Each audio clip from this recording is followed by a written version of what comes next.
ने अपना खून बहा के मुझे बचा लिया। क्यों ना मैं गाऊंगा गीत उसी के मुझे बचा लिया।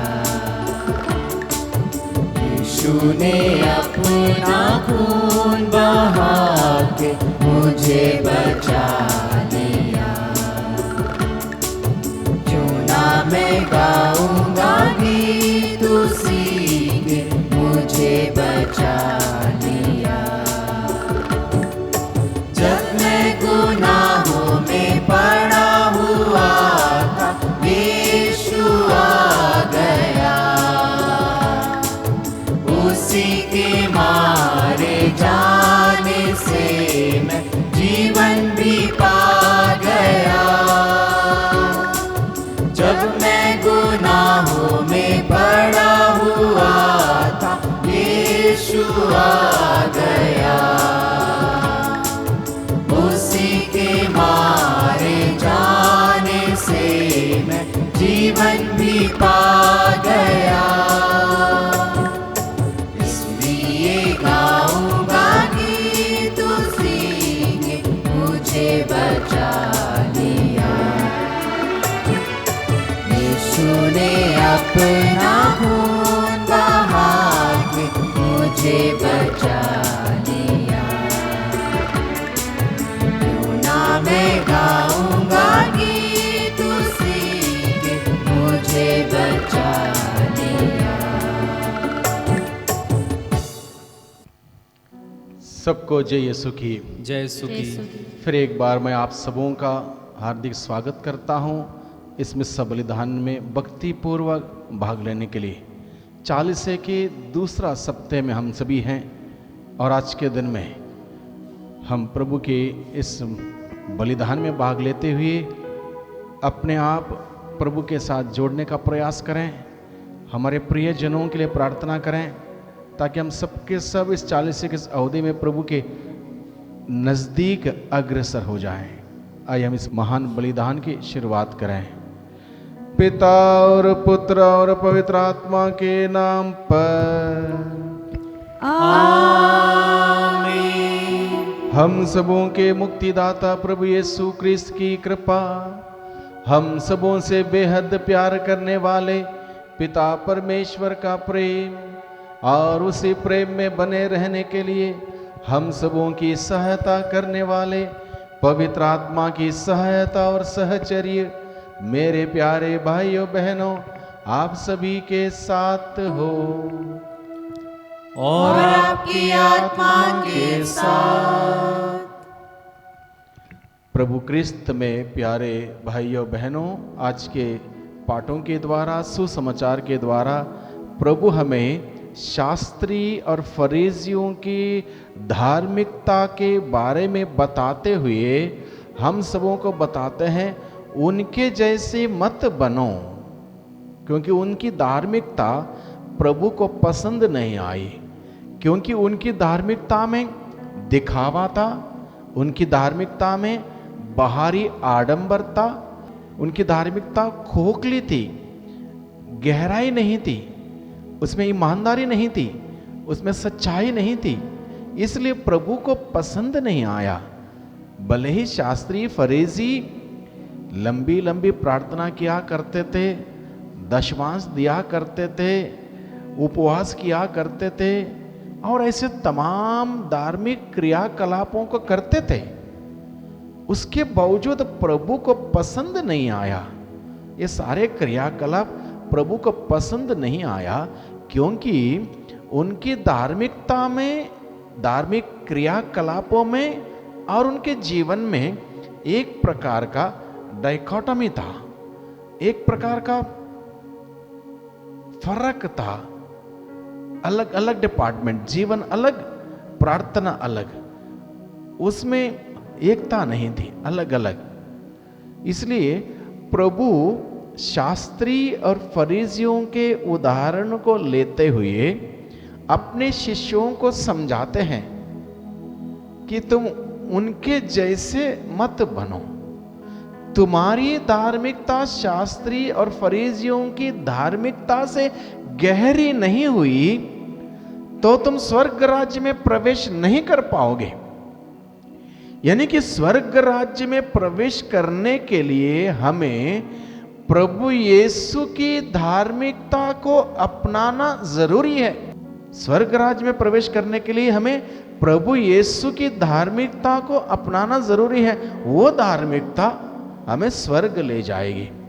इसलिए प्रभु हमें आज के दिन में सचेत करता है, चेतावनी देता है, जागरूक करता है, कहाँ हमें ध्यान रखना चाहिए, कहाँ बचना चाहिए, किस चीज से बचना चाहिए। अगर हम मनन चिंतन करें प्रभु के वचनों पर, कहीं ना कहीं हम भी शास्त्री और फरीसियों की धार्मिकता से प्रभावित हैं। हमें भी पसंद आता है कहीं बार दिखावा करने के लिए, थोड़ा शो करने के लिए, लोग हमें देखें, लोग वाह वाह कहें, लोग तारीफ करें। कहीं ना कहीं हमारे मन में भी ऐसी बात आती होगी। और ये शास्त्री फरीसियों की मानसिकता जो कि प्रभु पसंद नहीं करते, जो प्रभु पसंद नहीं करते, हमें उन बातों को छोड़ना होगा, त्यागना होगा।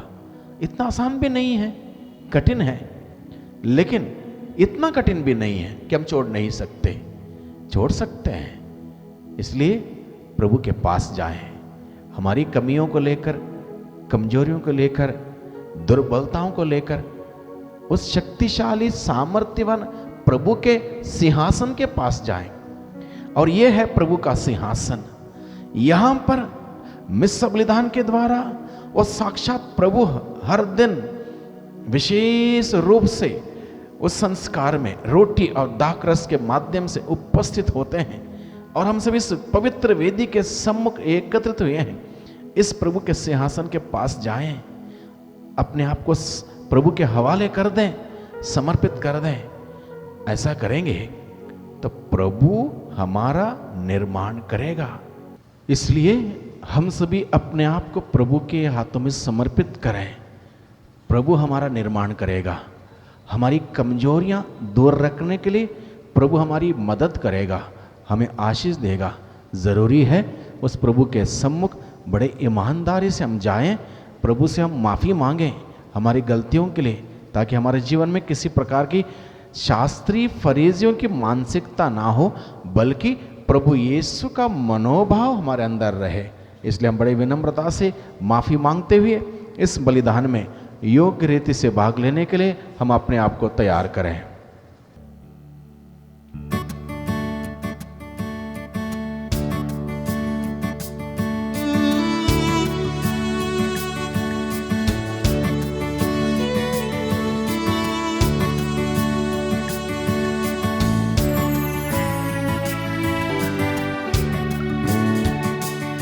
भगवन दया करो, भगवन दया करो हम पर। भगवन दया करो, भगवन दया करो हम पर। प्रभु वर क्षमा करो, क्षमा करो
सर्वशक्तिमान ईश्वर हम लोगों पर दया करें और हमारे पापों को क्षमा करते हुए हम सबों को अनंत जीवन प्रदान करें।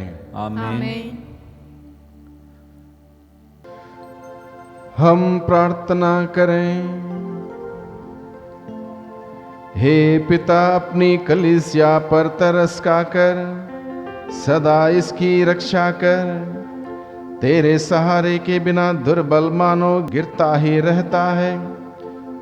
तू सहायता देकर इसको बुराई से बचा और मुक्ति के मार्ग पर चला। ऐसी कृपा कर हमारे प्रभु और तेरे पुत्र यीशु क्रिस्त के द्वारा, जो ईश्वर होकर तेरे तथा पवित्र आत्मा के साथ युगान युग जीते और राज्य करते हैं। आमीन। नबी इसायास का ग्रंथ अध्याय 1 पवित्र वचन 10 16 से 20। भलाई करना सीखो, न्यायी बनो। सुदोम के शासकों, प्रभु की वाणी सुनो। गोमोरा के लोगों, हमारे ईश्वर की शिक्षा पर ध्यान दो। अपने को धो और शुद्ध हो जाओ। अपने कुकर्मों को मेरी दृष्टि से ओझल कर दो। बुराई करना छोड़ दो और भलाई करना सीखो। न्यायी बनो, बद दलितों की सहायता करो, अनाथों को न्याय दिलाओ और विधवाओं की रक्षा करो। प्रभु कहता है, आओ और मेरी बात पर विचार करो। तुम्हारे पाप सिंदूर की तरह लाल क्यों ना हो, वे हिम की तरह उज्जवल हो जाएंगे। वे किरमिज की तरह मटमैले क्यों ना हो, वे ऊन की तरह श्वेत हो जाएंगे। यदि तुम आज्ञा पालन स्वीकार करोगे तो भूमि की उपज खाकर तृप्त हो जाओगे। किंतु यदि तुम अस्वीकार कर विद्रोह करोगे तो तलवार की घाट उतार दिए जाओगे। प्रभु की वाणी। ईश्वर को धन्यवाद। अनुवाक्य। सदाचारी ही ईश्वर के मुक्ति विधान के दर्शन करेगा। सदाचारी ही ईश्वर के मुक्ति विधान के दर्शन करेगा। मैं यज्ञों के कारण तुम पर दोष नहीं लगाता हूँ। तुम्हारे बलिदान तो सदा मेरे सामने हैं। मुझे ना तो तुम्हारे घरों के सांड चाहिए और ना तुम्हारे बाड़ों के बकरे ही। अनुवाक्य। सदाचारी ही ईश्वर के मुक्ति विधान के दर्शन करेगा। तुम मेरी संहिता का तिरस्कार करते और मेरी बातों पर ध्यान नहीं देते हो, तो तुम मेरी आज्ञाओं का पाठ और मेरे विधान का चर्चा क्यों करते हो। अनुवाक्य। सदाचारी ही ईश्वर के मुक्ति विधान के दर्शन करेगा। तुम यह सब करते हो और मैं चुप रहूं? क्या तुम मुझे अपने जैसा समझते हो? जो धन्यवाद का बलिदान चढ़ाता है वही मेरा आदर करता है। सदाचारी ही ईश्वर के मुक्ति विधान के दर्शन करेगा। अनुवाक्य। सदाचारी ही ईश्वर के मुक्ति विधान के दर्शन करेगा। जय घोष। प्रभु कहता है, अपने पुराने पापों का भार फेंक दो। एक नया हृदय और एक नया मनोभाव धारण करो। प्रभु आप लोगों के साथ हो और आपकी आत्मा के साथ। संत मत्ती के अनुसार पवित्र सुसमाचार। हे क्रिस्त, तेरी स्तुति हो। यीशु ने जनसमूह तथा अपने शिष्यों से कहा, शास्त्री और फरीसी मूसा की गद्दी पर बैठे हैं, इसलिए वे तुम लोगों से जो कुछ कहें वह करते और मानते रहो, परंतु उनके कर्मों का अनुकरण ना करो, क्योंकि वे कहते तो हैं परंतु करते नहीं। वे बहुत से भारी बोझ बांधकर लोगों के कंधों पर लाद देते हैं, परंतु स्वयं उंगली से भी उन्हें उठाना नहीं चाहते। वे हर काम लोगों का ध्यान आकर्षित करने के लिए ही करते हैं। वे अपने तावीज़ चौड़े और अपने कपड़ों के लंबे कर लेते हैं। भोजों में प्रमुख स्थानों पर और सभागृहों में प्रथम आसनों पर विराजमान होना, बाजारों में प्रणाम प्रणाम सुनना और जनता द्वारा गुरुवर कहलाना, यह सब उन्हें बहुत पसंद है। तुम लोग गुरुवर कहलाना स्वीकार ना करो, क्योंकि तुम्हारा एक ही गुरु है और तुम सबके सब भाई हो। पृथ्वी पर किसी को अपना पिता ना कहो, क्योंकि तुम्हारा एक ही पिता है जो स्वर्ग में है। आचार्य भी कहलाना स्वीकार ना करो, क्योंकि तुम्हारा एक ही आचार्य है, अर्थात मसीह। जो तुम लोगों में से सबसे बड़ा है वह तुम्हारा सेवक बने। जो अपने को बड़ा मानता है वह छोटा बनाया जाएगा, और जो अपने को छोटा मानता है वह बड़ा बनाया जाएगा।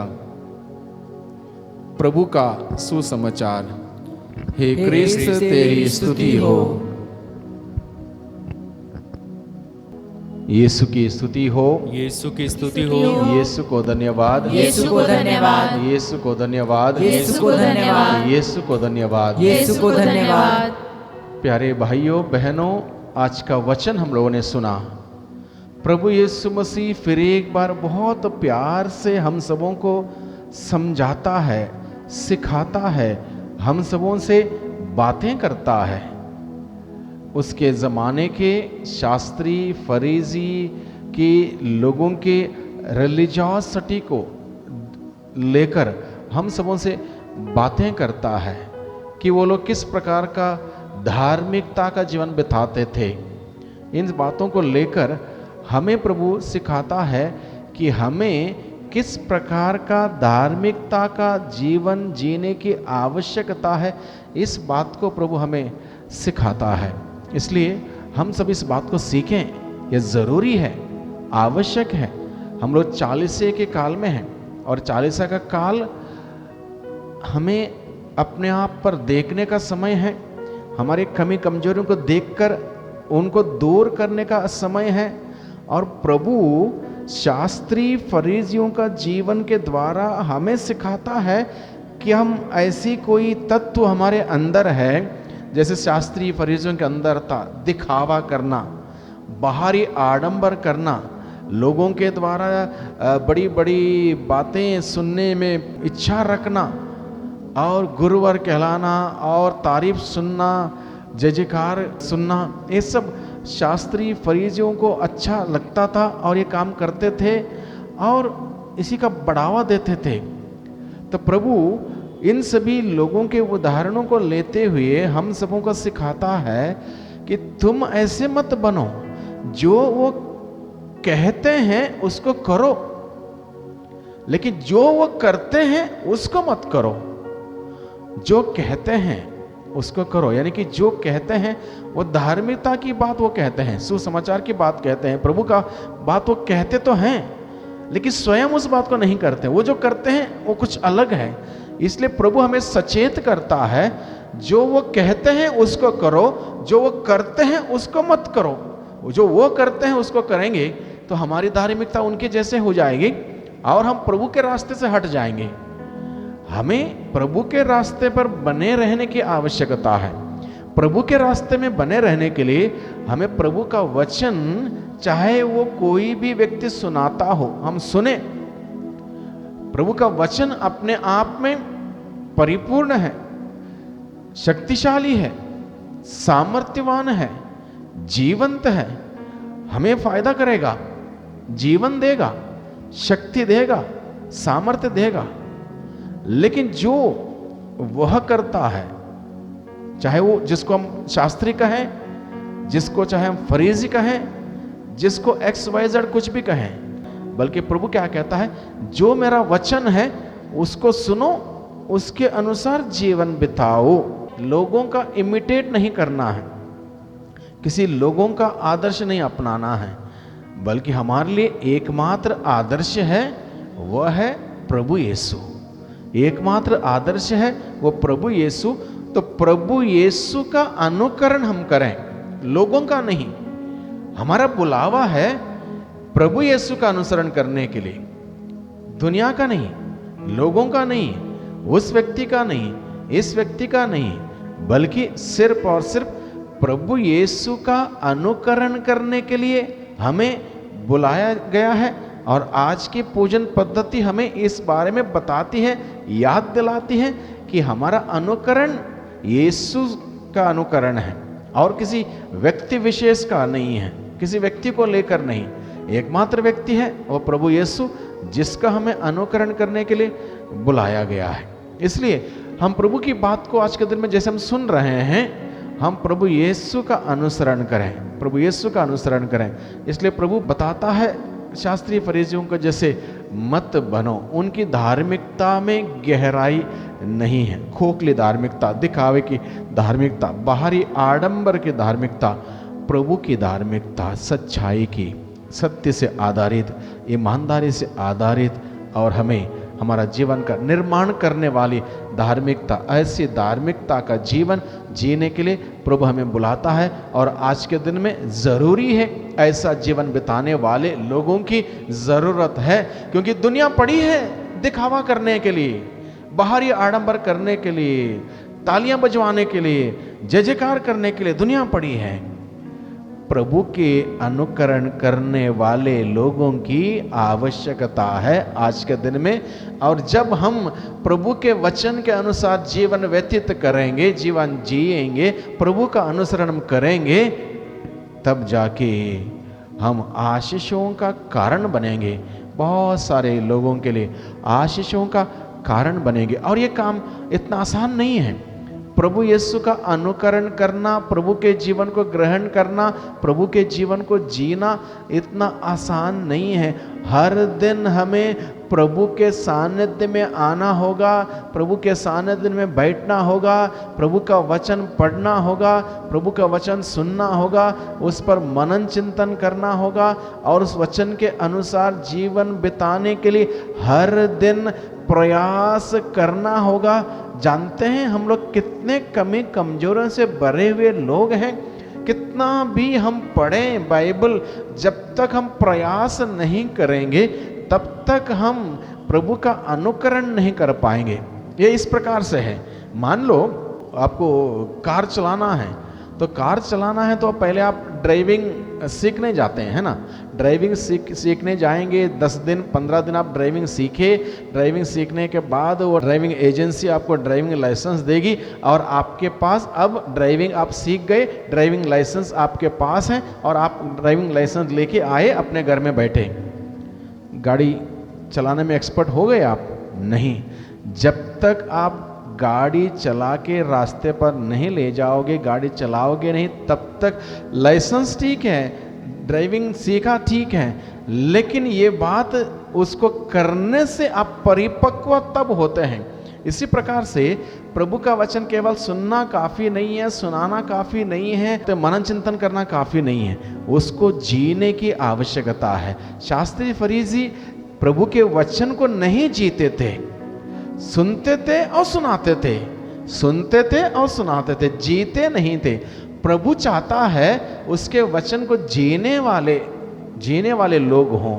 इसलिए हम लोग पढ़ते हैं मत्ती का सुसमाचार अध्याय 7 पद संख्या 21 में, जहाँ प्रभु यीशु कहता है, जो लोग मुझे प्रभु प्रभु कहकर पुकारते हैं उनमें से सबके सब स्वर्ग राज्य में प्रवेश नहीं करेंगे। स्वर्ग राज्य में वही प्रवेश करेगा जो मेरे स्वर्गीय पिता की इच्छा को पूरी करेगा, स्वर्गीय पिता की इच्छा के अनुसार जीवन व्यतीत करेगा, सुसमाचार के अनुसार जीवन जिएगा, प्रभु के वचन के अनुसार जीवन बिताएगा, वह व्यक्ति स्वर्ग जाएगा। इसलिए बहुत ही सुंदर संदेश प्रभु हमें देता है कि हम केवल प्रभु का वचन सुनने वाले ना बने शास्त्री फरीसियों जैसे, सुनाने वाले ना बने शास्त्री फरीसियों जैसे, बल्कि उसको जीने वाले बने। प्रभु जो आदि में शब्द थे, शब्द ईश्वर के साथ थे, शब्द ईश्वर था और शब्द समय और काल के अंतर्गत इस धरती पर मनुष्य बन के आया। उसका वचन जो हम सुनते हैं हमारे जीवन में, हमारे शरीर में, हमारे व्यक्तित्व में समा जाए, हमारे व्यक्तित्व में घुल मिल जाए, समा जाए, तब जाके वो शब्द मुझ में शरीर धारण होगा और मैं यीशु का जीवन जीऊंगा। जब मैं यीशु का जीवन जीऊंगा तब मैं यीशु का अनुसरण करूंगा, अन्यथा मेरा जीवन शास्त्री फरीसियों के जीवन जैसा होगा, मेरी धार्मिकता शास्त्री फरीसियों की धार्मिकता जैसी होगी। तो हम आज के दिन में सवाल करें अपने आप से, मैं किसका अनुसरण करता हूं, यीशु का या शास्त्रीय फरीसियों का? किसको फॉलो करता हूं? किसका जीवन शैली को अपनाता हूँ, यीशु की जीवन शैली या शास्त्री फरीजियों की जीवन शैली। अगर मेरे जीवन शैली में शास्त्री फरीजियों का आदतें हैं, विचार हैं, सोच हैं, इस प्रकार से कार्यकलाप हैं, तो उन सबों को निकालें। 40 का अवधि हमें इसलिए दी गई है, हमारा प्यूरिफिकेशन के लिए, शुद्धिकरण के लिए। जो वचन हम सुनते हैं, ग्रहण करते हैं, वो वचन हमें शुद्ध करता है। इसलिए वचन ग्रहण करें और प्रभु से प्रार्थना करें कि प्रभु हमें शुद्ध कर, प्रभु हमें पवित्र कर, आपके वचनों के द्वारा मुझे शुद्ध कर, मुझे पवित्र कर। मेरे अंदर बहुत सारी प्रकार की आप पवित्रता की सोच, विचार, आदतें, बातें, रहने सहने बहुत कुछ हैं, इसको निकाल प्रभु। हम प्रभु से प्रार्थना करें, तब हम इस 40 में आगे बढ़ेंगे, शुद्धिकरण होगा, हम प्रभु का जीवन जी पाएंगे, प्रभु यीशु का अनुकरण कर पाएंगे। वही प्रभु हमारी सहायता करें, हमारी मदद करें।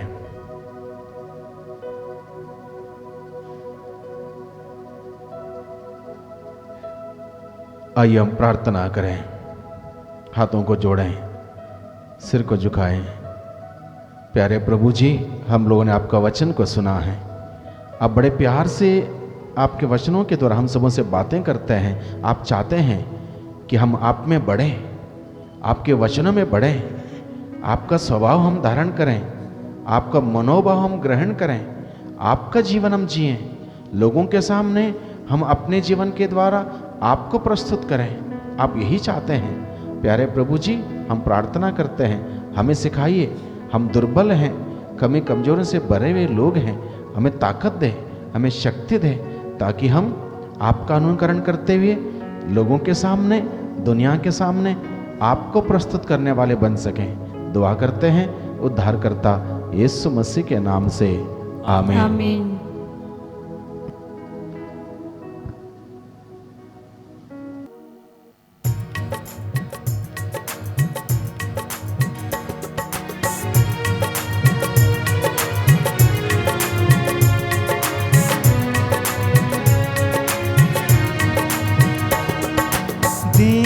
तुझे क्या उपहार, पास कुछ भी नहीं, तू हमारा है प्रभु,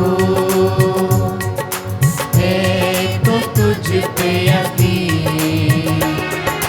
दे तुझे क्या उपहार, पास कुछ भी नहीं, तू हमारा है प्रभु,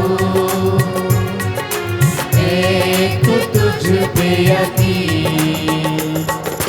तू हमारे दुख में सदा रहा साथी, तेरी ज्योति बन गई बाती। दे तुझे क्या उपहार, पास कुछ भी नहीं, तू हमारा है प्रभु, एक तुझ पे यकीन। भाइयों बहनों, प्रार्थना कीजिए कि सर्वशक्तिमान पिता परमेश्वर मेरा और आप लोगों का यह बलिदान स्वीकार करें। प्रभु अपने नाम की स्तुति तथा महिमा के लिए और हमारे तथा अपनी समस्त पवित्र कलीसिया के लाभ के लिए आपके हाथों से यह बलिदान ग्रहण करें। हे प्रभु, तो इस बलिदान से प्रसन्न होकर हमें पवित्र बना कि हम इस संसार की बुराइयों से बच सकें और स्वर्गीय पुरस्कार की ओर अग्रसर हो। यह निवेदन सुन ले हमारे प्रभु क्रिस्त के द्वारा। आमीन। प्रभु आप लोगों के साथ हो और आपकी आत्मा के साथ। प्रभु में मन लगाइए। हम प्रभु में मन लगाए हुए हैं। हम अपने प्रभु ईश्वर को धन्यवाद दें। यह उचित और आवश्यक है। हे पूज्य पिता, यह परम उचित है, हमारा कर्तव्य तथा कल्याण है कि हम सदा और सर्वत्र तुझे धन्यवाद दें। तूने अपने पुत्र पुत्रियों के लिए विशेष रूप से यह हितकर अवधि ठहराई है कि इसमें वे मन की स्वच्छता फिर प्राप्त करें और संसार की मोह माया से मुक्त होकर क्षणिक वस्तुओं का इस भांति उपयोग करें कि अनंत वस्तुओं की खोज में लगे रहें। इसलिए हम सब संतों और स्वर्गदूत से मिलकर तेरा यश गाते और निरंतर एक स्वर से कहते हैं, पवित्र पवित्र पवित्र प्रभु विश्वमंडल के ईश्वर, स्वर्ग और पृथ्वी तेरी महिमा से परिपूर्ण है। स्वर्ग में प्रभु की जय। धन्य है वे जो प्रभु के नाम पर आते हैं। स्वर्ग में प्रभु की जय। हे परम पिता, तू वास्तव में पवित्र है, सारी पवित्रता का स्रोत है। हम तुझसे निवेदन करते हैं, तू यह उपहार अपने आत्मा के संस्पर्श से पवित्र कर दे कि यह हमारे प्रभु यीशु क्रिस्त का शरीर तथा रक्त बन जाए। जिस रात को यीशु स्वेच्छा से मृत्यु के लिए सौंपे गए, उन्होंने रोटी ली, तुझे धन्यवाद दिया और रोटी तोड़कर उसे अपने शिष्यों को देते हुए कहा, तुम सब इसमें से लो और खाओ, यह मेरा शरीर है जो तुम्हारे लिए बलि चढ़ाया जाएगा।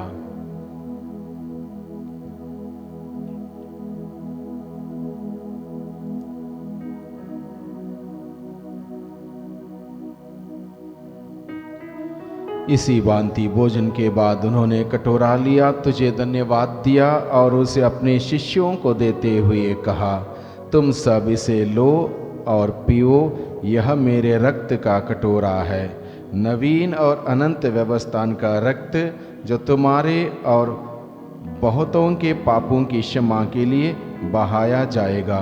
तुम मेरी स्मृति में यह किया करो।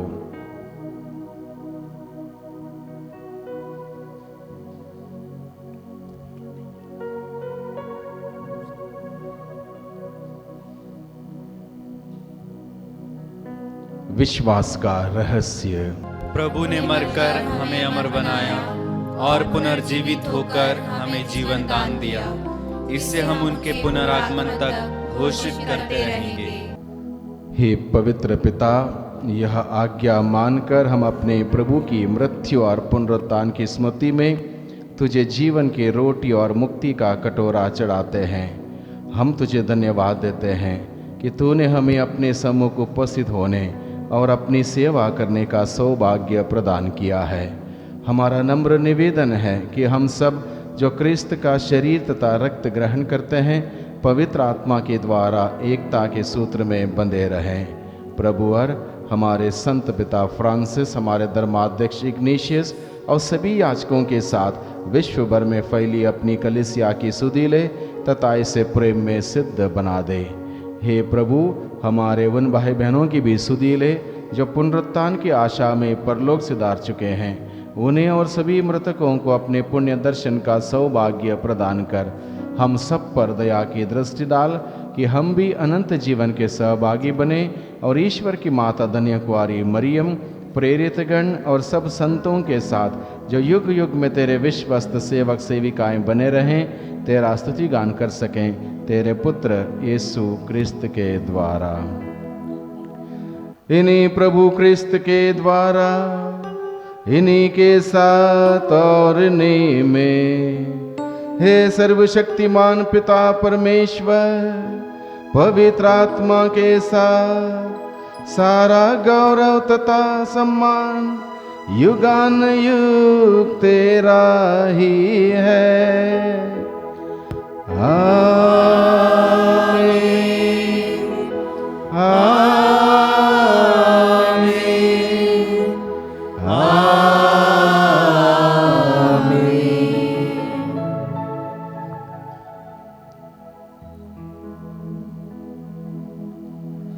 प्रभु ने हमें सिखाया है कि किस प्रकार से हमें प्रार्थना करनी चाहिए।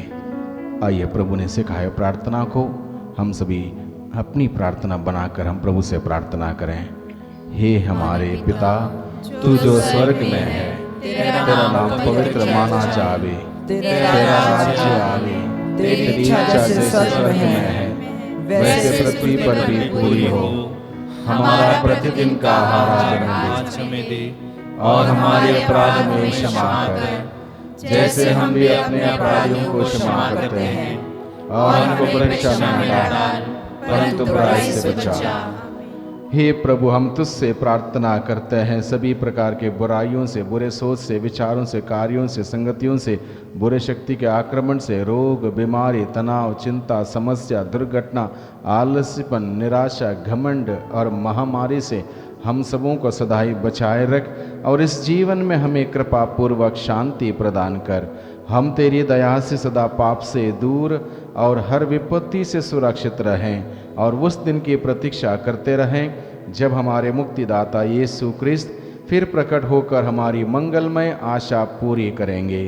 क्योंकि तेरा राज्य, तेरा सामर्थ्य और तेरी महिमा अनंत काल तक बनी रहती है। हे प्रभु यीशु क्रिस्त, तूने अपने प्रेरितों से कहा है, मैं तुम्हारे लिए शांति छोड़ जाता हूँ, अपनी शांति तुम्हें प्रदान करता हूँ।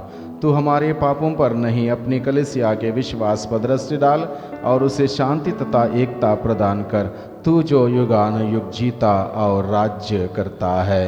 आमीन।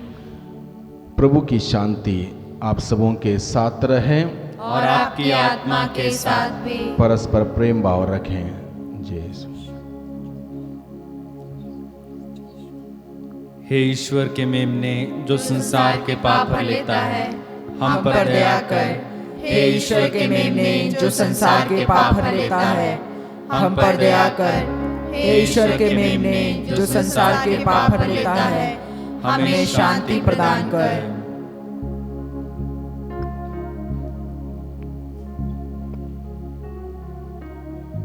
देखिए ईश्वर का मेमना, इन्हें देखिए जो संसार का पाप हर लेता है। धनी हम सभी जो उसके इस भोजन के लिए बुलाए गए हैं। हे प्रभु, मैं इस योग्य नहीं हूँ कि आप मेरे यहाँ आए, किंतु एक शब्द कह दीजिए और मेरी आत्मा चंगी हो जाएगी।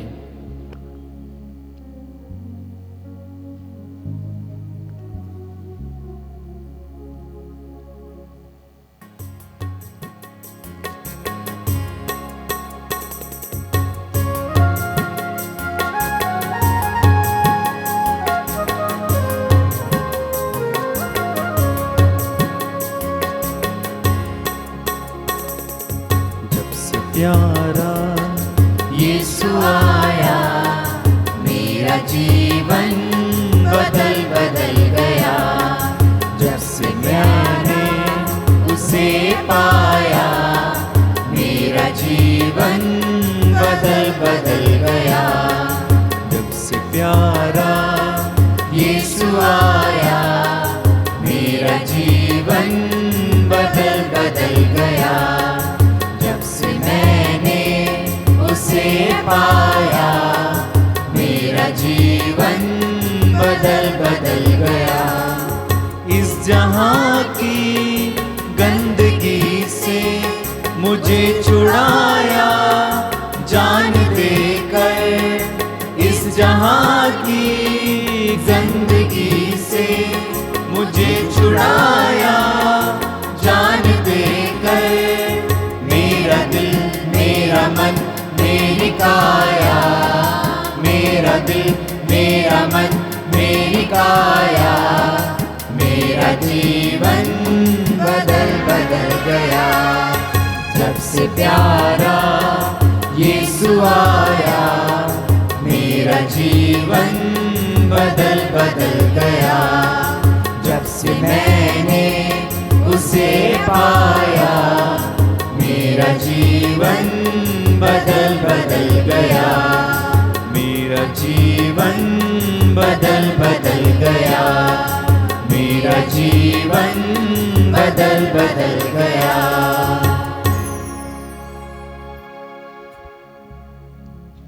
हम सभी कुछ देर मौन रूप से बिताएं। प्रभु यीशु मसीह रोटी और दाखरस के रूप में हम सबों के जीवन में आया है। प्रभु हमारे साथ है, तो मैं किससे भयभीत हूं? जिस प्रभु ने वादा किया मैं सदा ही तुम्हारे साथ हूँ, वो हमारे साथ है। इस वक्त पवित्र संस्कार के माध्यम से हमारे जीवन में आया है। महसूस करें उसके साथ को, महसूस करें उसके सानिध्य को, महसूस करें उसकी उपस्थिति को हमारे जीवन में। वो हमारे साथ है, वो हमें सिखाता है उसके साथ किस प्रकार से हम अपना रिश्ता मजबूत करें। चालीसा का यह अवधि विशेष अनुग्रह का समय है। प्रभु के साथ रिश्ता मजबूत करने का समय है। एक दूसरे के साथ हमारा रिश्ता मधुर करने का समय है। सारी शिकायतें, नाराजगी, गुस्सा, भेदभाव, जलन, ईर्ष्या त्यागते हुए प्रेम के सूत्र में बंध जाने का समय है।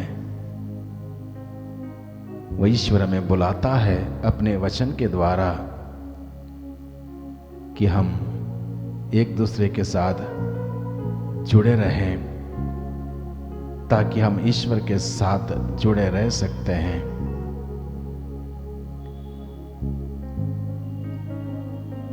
प्रभु हमें ताकत देगा, बल देगा, शक्ति देगा, सामर्थ्य देगा।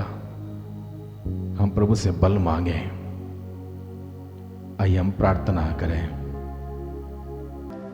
हे पिता, इस पावन वेदी का भोज हमारे दैनिक आचरण को अधिक पवित्र बनाए और हमें तेरी दयापूर्ण सहायता निरंतर दिलाता रहे। यह हमारी प्रार्थना है हमारे प्रभु क्रिस्त के द्वारा। आमीन। प्रभु आप लोगों के साथ हो और आपकी आत्मा के साथ भी। सर्वशक्तिमान ईश्वर पिता, पुत्र और पवित्र आत्मा आप सबों को आशीर्वाद प्रदान करें। आमीन। आप लोग विदा लें। मिस्सा संपन्न हुआ। ईश्वर को धन्यवाद।